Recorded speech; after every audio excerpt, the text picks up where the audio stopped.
What's up YouTube? It's Ryan the Tone Geek here today, and I have a new camera, a Pixel XL3, and I'm pretty excited about it. I'm going to shoot some new video and some high definition. To start with, today's video is going to be a rundown of my rig in 4K ultra high definition.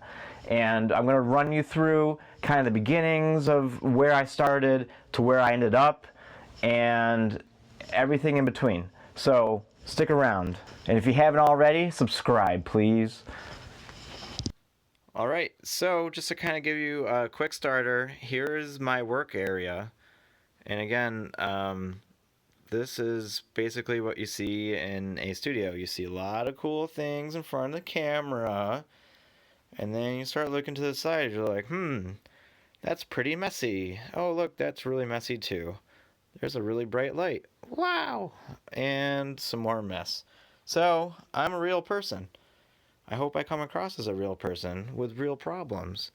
One of the real problems I have is, where do I put all the stuff in my basement if I want to have a little studio? Well, it's all behind the camera. So, without further ado, here's my workspace.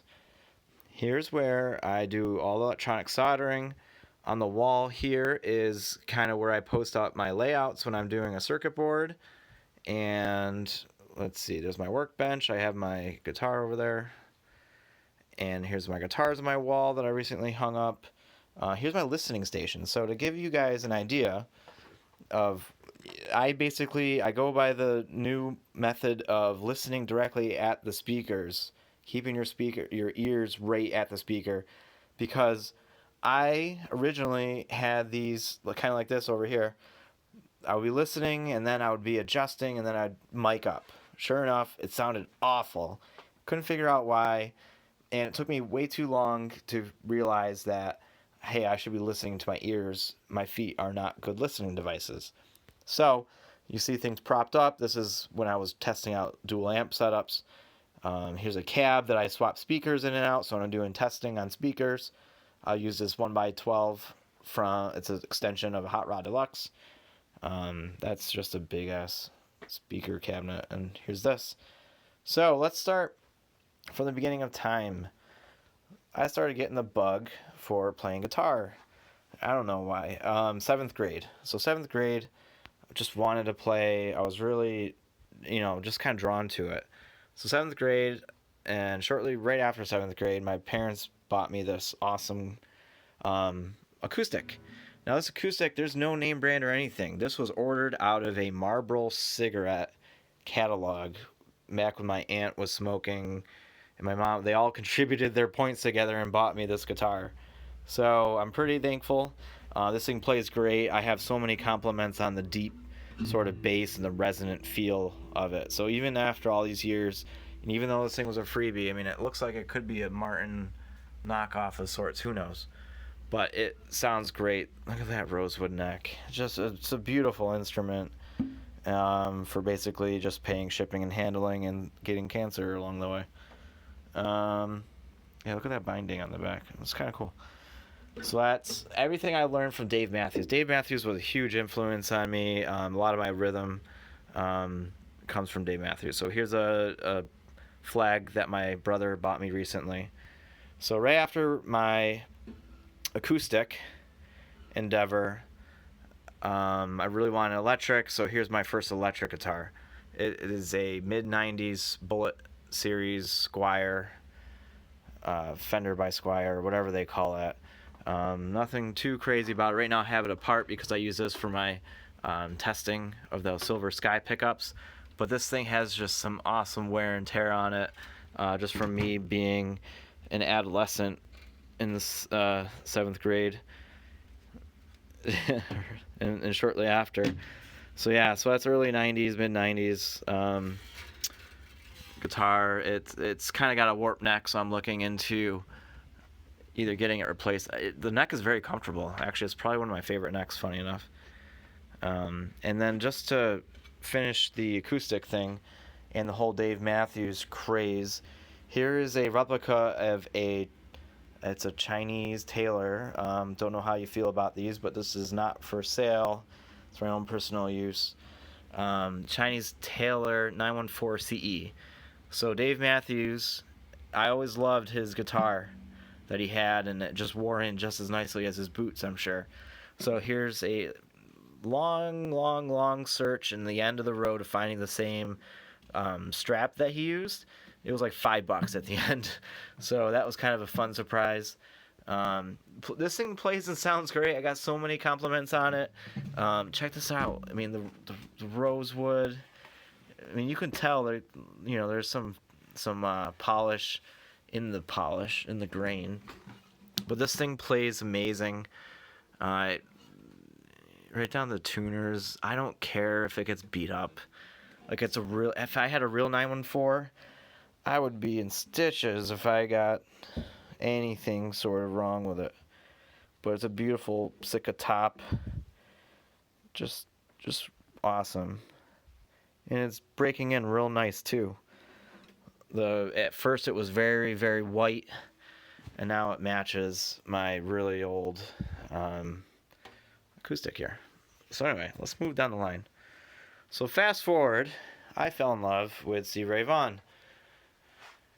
Lenny specifically was a great song, and then I started to learn more about guitars, and I was kind of bored. I got into the real world, and I'm like, you know what? I need a hobby because I'm working a lot, and I really wanted this guitar, and saw one in Manchester, Connecticut, the remake of the C. Ray Vaughan Lenny, and that was just really cool to see it in person. I saw the price tag, and I'm like, no way, I'm not gonna go in that much debt. I think it was $17,000, right? Just for a guitar. So you see, I have another video, so please look through my videos on an in-depth tour of this. But so this is kind of one of the first guitars that I went out and spec'd and learned as much as I could about a guitar. This is actually my first endeavor. Before pedals, before anything, it was trying to build this guitar. So I went and dug in deep, and these stickers were from Monster Relic. If you remember them back in the mid-2000s. But yeah, so I thought that they had really amazing stickers, personally. Way better than even, and more accurate than the Fender Custom Shop, funny enough. But I need new strings on it. I still got strings off of it from when we were checking it out on YouTube, so check that out. Anyway, so here's my second love, because I needed something that plays other than just Lenny. I wanted this guitar, so I looked around, couldn't afford it. So I thought maybe I'll buy it, or I'll build it. So here we go. Let's build it. C. Ray Vaughan, number 1. The neck is from USA Custom Guitars. It's a great neck. Great feeling neck. I ended up making it a little bit narrower. At the time I ordered it was like a 44 millimeter wide neck, and it was just too much for me. Same serial number here, so I got the back plate, same serial number. Steve Ray Vaughan's name etched in there. So yeah, the body it was about, 50% of what you see. Real cigarette burns. I don't smoke, but I bought a pack of cigarettes just to replicate this guitar. Custom shop, or actually no, standard issue pickups in it. 57, 62, modeled after a 63 for some reason. Never was really happy with how it sounded until I matched it and started playing and dug in deep with some of my other amps. So I'll get to that in a second. So after I built that guitar, I was out in the world, and I'm like, you know what? Blink-182, I've played so much Blink-182 on that red Strat. This is the first guitar. This is probably my most expensive guitar I've ever bought, just straight up. It's a Fender Tom DeLonge Stratocaster, and this thing is probably my best playing guitar. Fat bottom, skinny top, strings. It's so much fun just to dig in overdrive. To the Stars Academy, so I've added some stickers. All original, everything pretty much. A sticker on the back from when I went to a Blink-182 concert. My wife, Tom DeLonge, on the back. The only thing I've added is this roller nut, this black roller nut recently, because Tom DeLonge's real one has it. Quick backstory on this sticker. So this is a Hurley sticker. If you know anything or have seen Tom DeLonge's Surf Green Strat, you know that he has an orange Hurley sticker. Well, I was in California one day in the surf shop for work, and I came in and I was like, hey guys, do you have any stickers for Hurley? Sure enough, they had pretty much, I believe this is the exact same sticker that Tom DeLonge had, and I cut it up and put it on the bottom. The only difference that it's white. So I'm a big believer in aliens, so there's my, or extraterrestrials, the whole ancient alien theory. So here's some kind of tribute. And it's not because of Tom, it's kind of independent. So here's a Sentimental guitar over here. I bought it after my daughter was born, but she was born in 2013. I really love the Jade Pearl. And here is a 2013 built, 2014 year Stratocaster. So it's the edition, so it's a really late December build.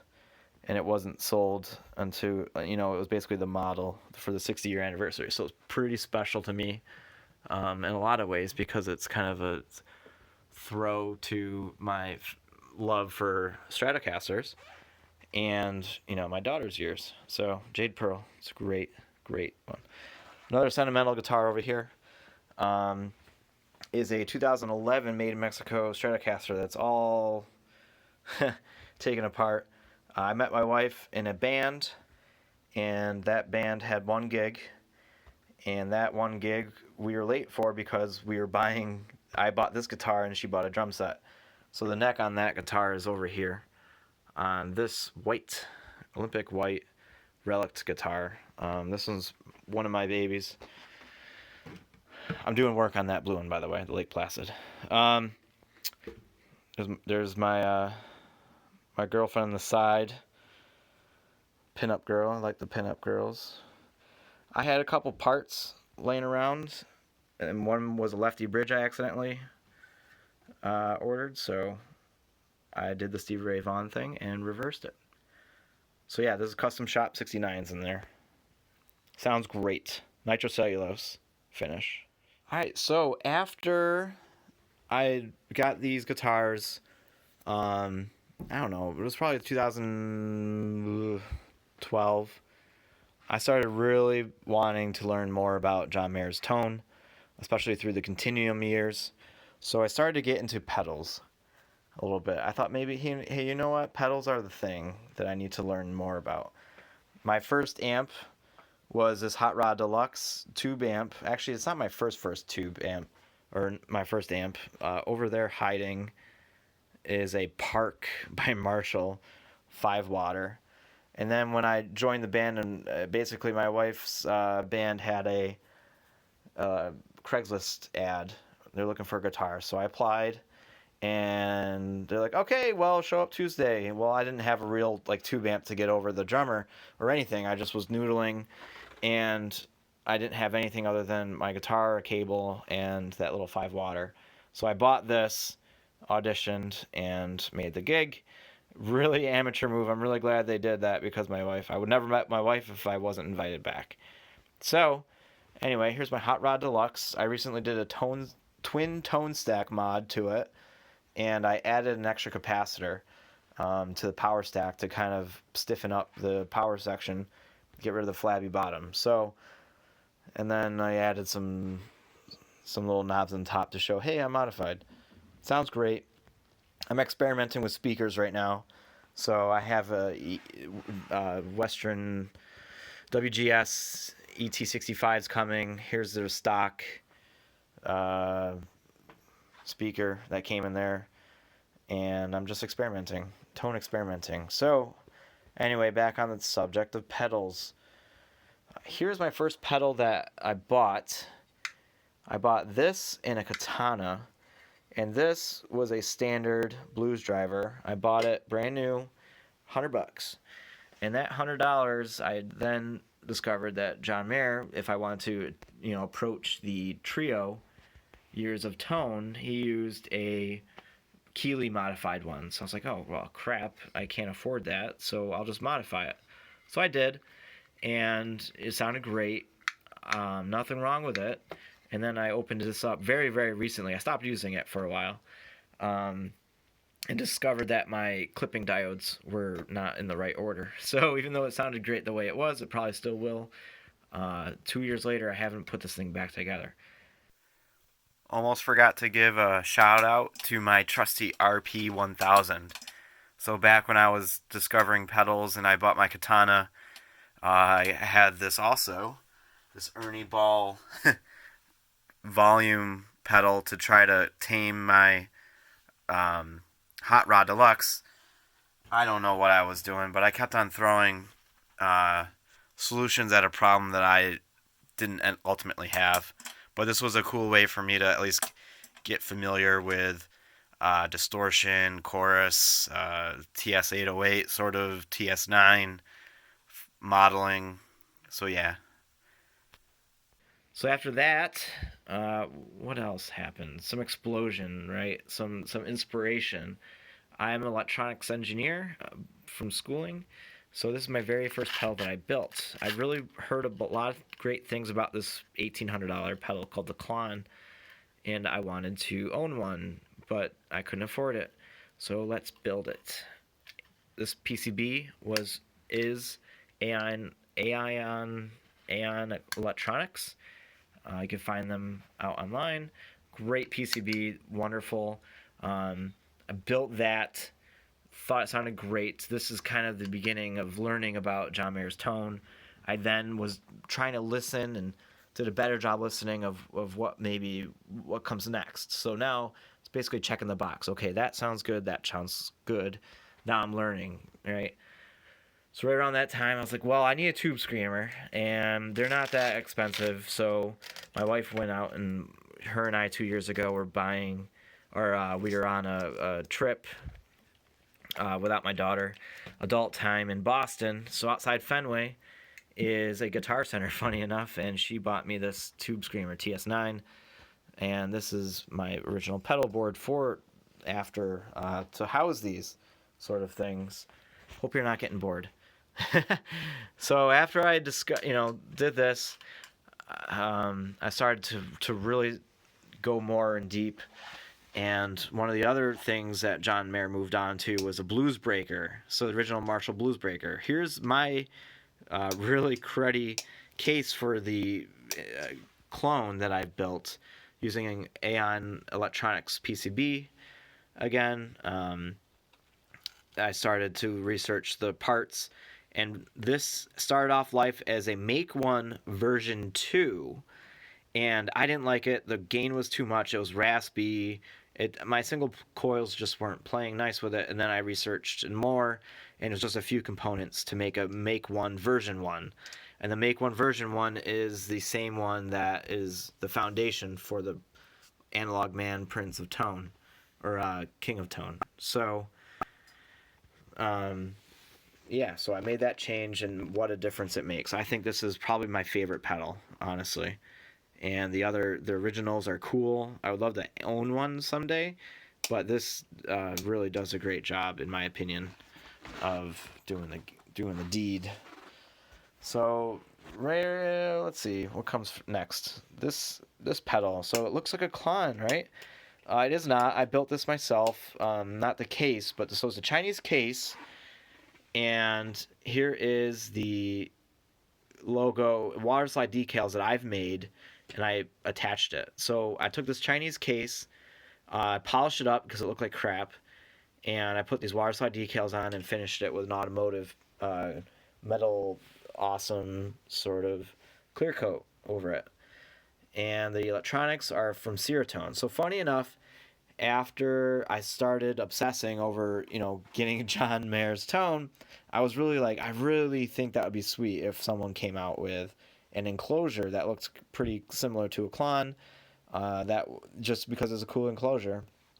And then that was right around the time Nick at Sierra Tone, and Nick's a great guy. Him and I go back, and we talk, pretty often, not too much. He's got a love for Mustangs, and so do I. The car, that is. And so I was really pleased to see that he started to research, and I 100% trust him to make the right decisions.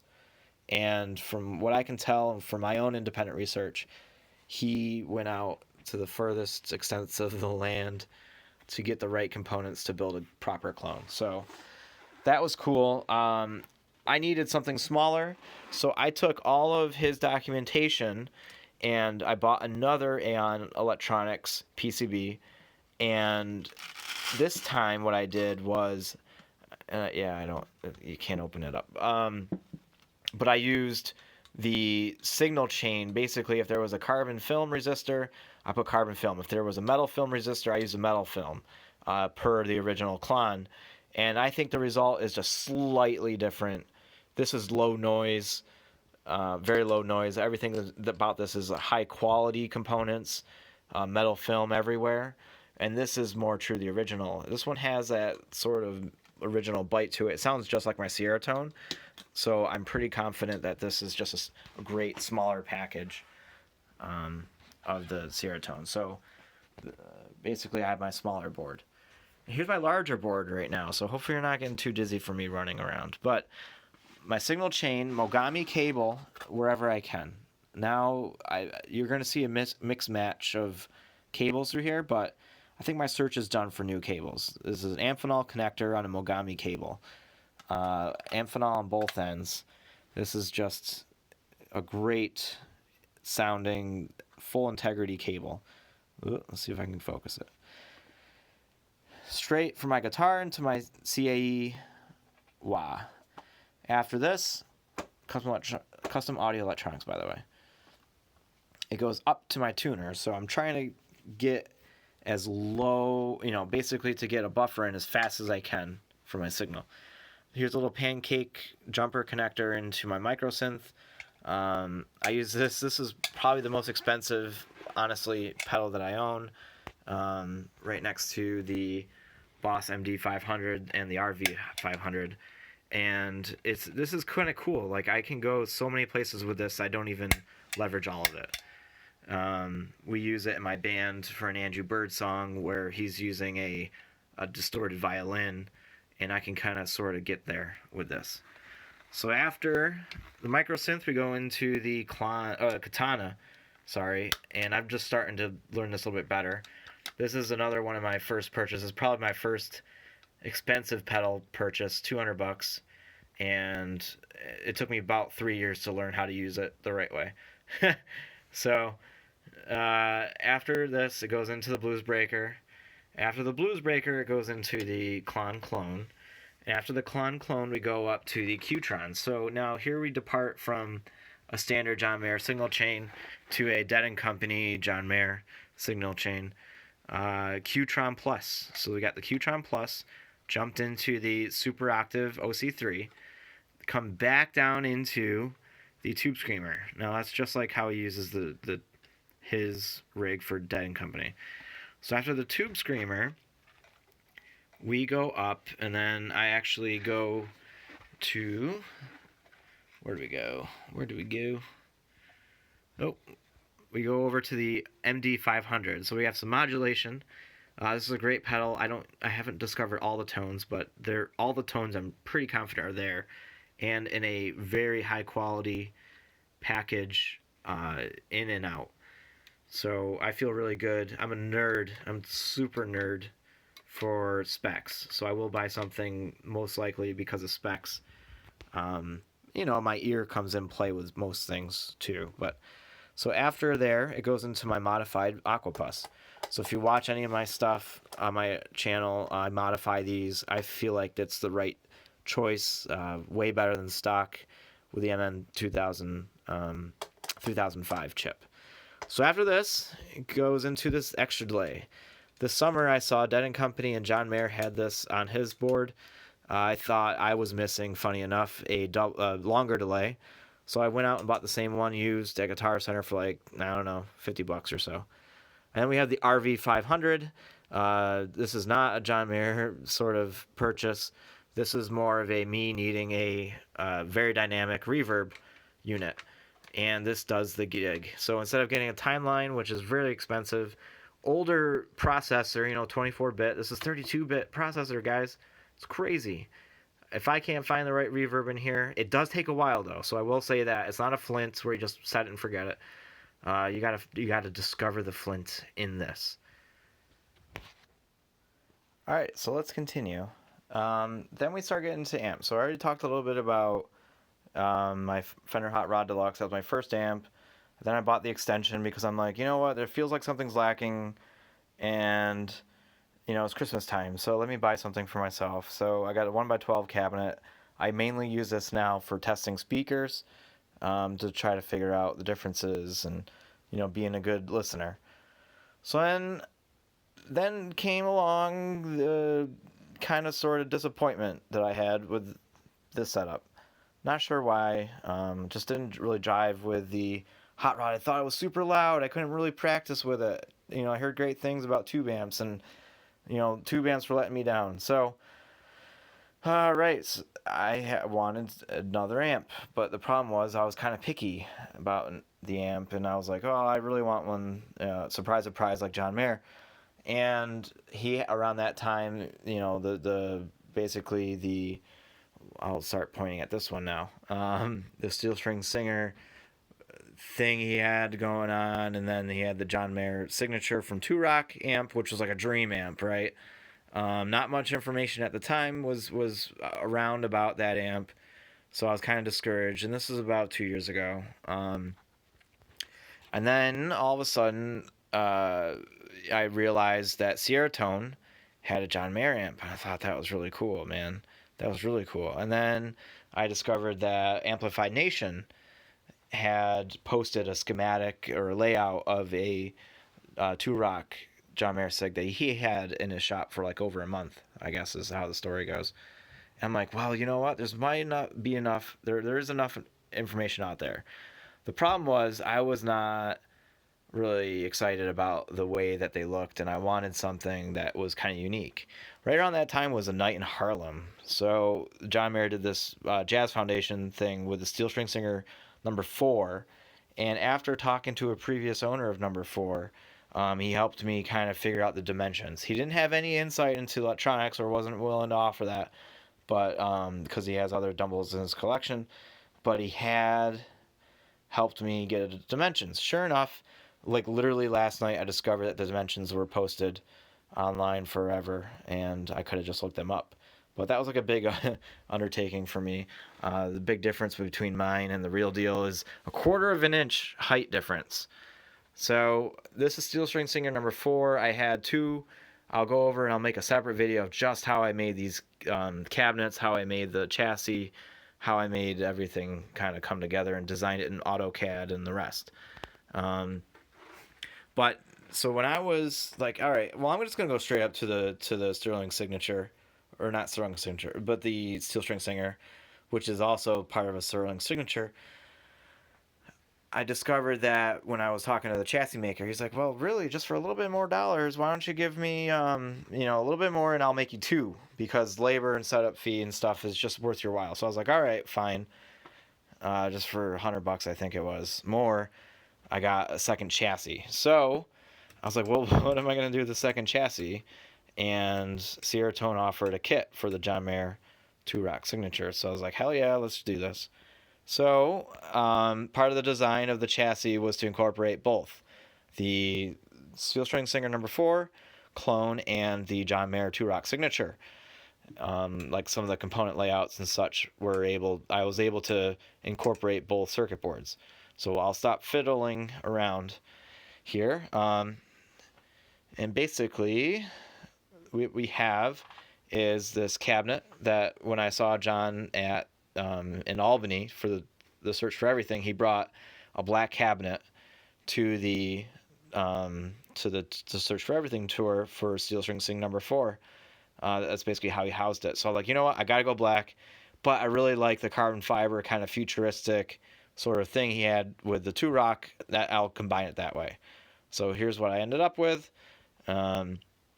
And the controls, instead of the gain and the master way over here, they're over here. So the layout's a little different. This is my first amp that I built. It's a little simpler than the Steel String Singer.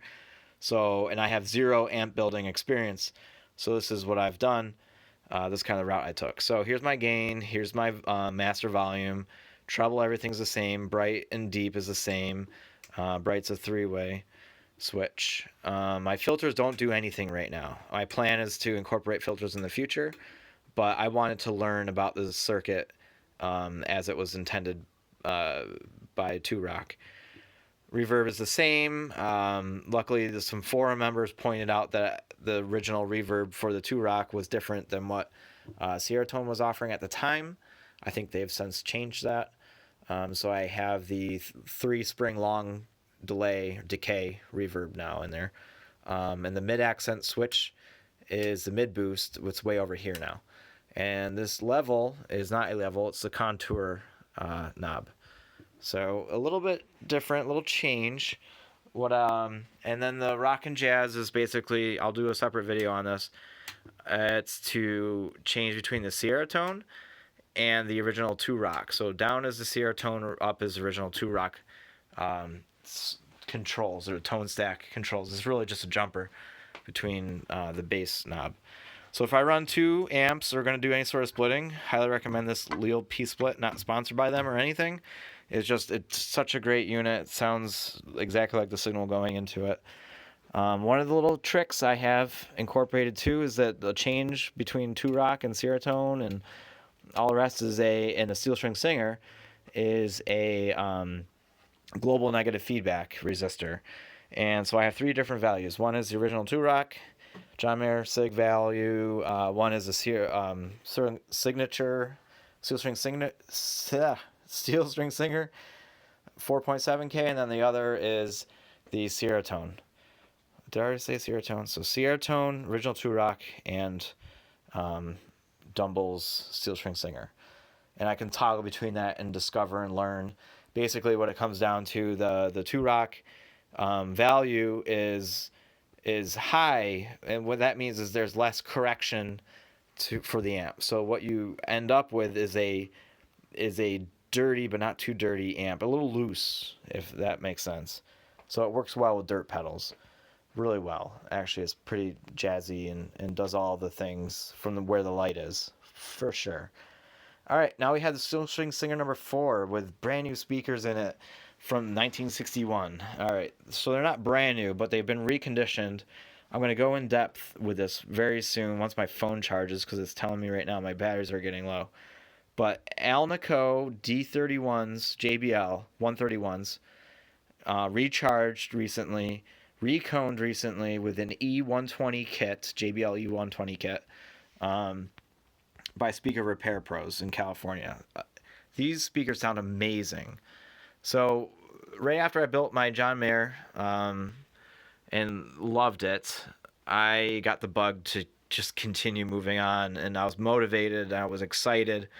And so next came the Steel String Singer build, and everything on this is functional and just like number 4. So the filter switch is just like number 4. The only thing I will say that I wired these more logically. So the original number 4, if you turn these all the way to the, well, it would be like this. Basically, that would be like bypass position.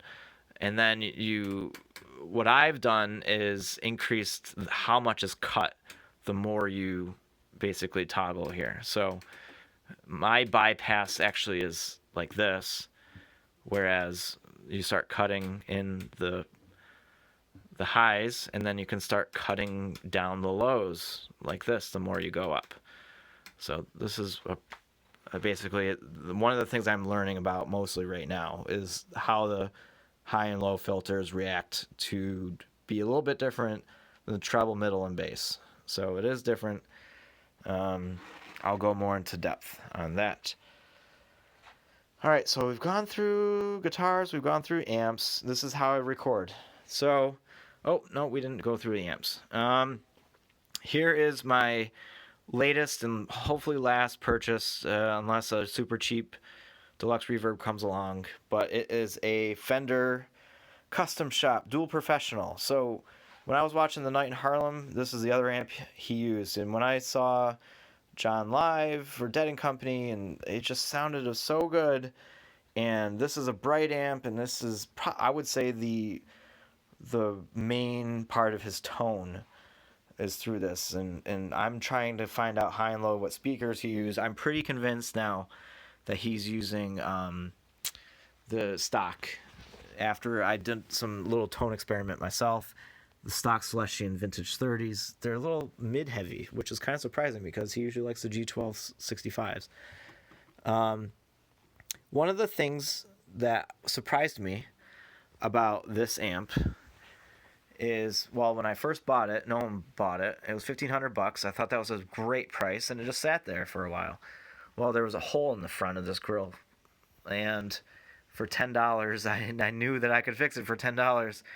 So I begged the wife. I'm like, I really want to try this. I think it's going to separate me from knowing some things and leave that part of me behind to really getting to know some things about John Mayer's tone.